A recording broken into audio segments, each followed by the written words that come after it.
Alright guys, Jack here, JBF Music and Guitar Lessons. What I've got for you here today is a really simple way to improve your practicing and maximise that payoff. Now, while the trend of talking for 20 minutes and never really addressing the probably somewhat clickbaity title is fantastic for the YouTube algorithm, great for entertainment, but really not particularly good if you've got, say, 10 minutes and you just want to learn something. That way of doing things isn't really my bag. So in a nutshell, what you're going to do is incredibly simple. Write down what you're doing. For example, I quite like this kind of modern synthwavy guitar sound that's going on.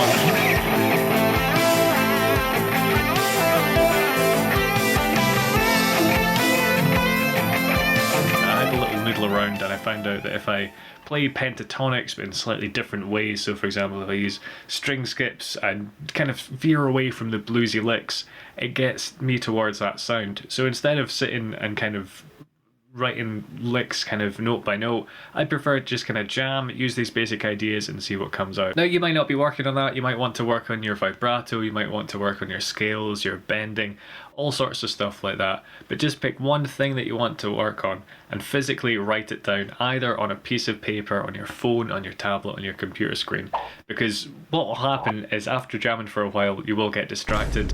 You'll start to go to your muscle memory licks. Having it written down somewhere kind of forces you to look back and go, okay, that's what I'm focusing on. How do you do this? Well, for me, what I tend to do is just stick on a jam track, or if I can't find any I like, I'll chuck one together. Even something stripped down on a loop station, a basic drum beat with a chord progression, or even just a drum beat. If you can play to a click and get inspiration, more power to you, but I absolutely hate it. It just kind of sucks the fun out of things for me. I much prefer something to sound a bit more organic and have a bit more sort of oomph to it. So I'll use myself as a case study here. I've got a backing track lined up that's in A minor, so I know what key I'm in. I'm going to noodle around with my A minor pentatonic, doing these things like kind of string skips. So instead of playing it all up and down, I might, you know, kind of do that kind of thing. Instead of the bend, the bluesy, I might try bigger slides. That kind of thing. Do that. I'll probably use the 9th as well. If you don't know what I'm talking about there, you can check it out with that video there. But basically, if you're in the key of A, it's playing a B every so often because it sounds quite cool and a bit 80s.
I'm giving myself a C for this.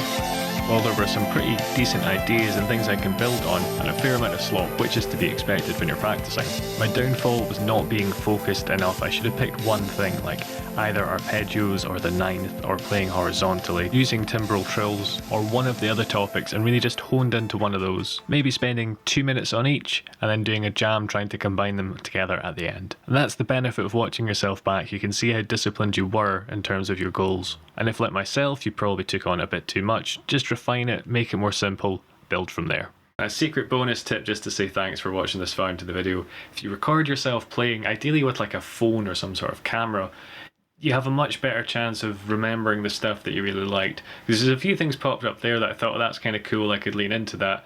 And I'll only really remember what the best ones are when I go back and watch it again. So for example, there's some sort of a string skippy thing, using that shape I liked. There was something around here. Something using that kind of shape I quite liked. And it's this idea of kind of repeating something but messing up the rhythm, so instead of it just being the same thing, you're kind of syncopating it.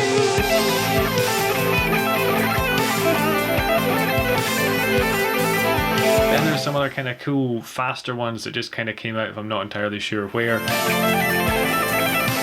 And I don't remember what I did, so I'll watch it back more closely and hopefully I'll get some more inspiration from those. So whether like myself you're working on this kind of synthwave thing, maybe using swybrid picking, 3-note per string pentatonics, a timbral trill, the kind of ninth in the pentatonic to make it sound a bit more lilting, or whatever your current guitar journey has put you to, hopefully this tip will really help you out. And from the clips I've put together there, you can see when I start to get into the bluesy stuff, that's when I'm thinking, okay, it works a little bit here, but this isn't what I'm focusing on. This is not my main goal for this practice. More guitar tips and stuff in those videos, including that backing track I was playing over. Hit up Patreon if you want to support the channel, or click subscribe and enable all notifications to make sure you never miss out on new content. Cheers guys.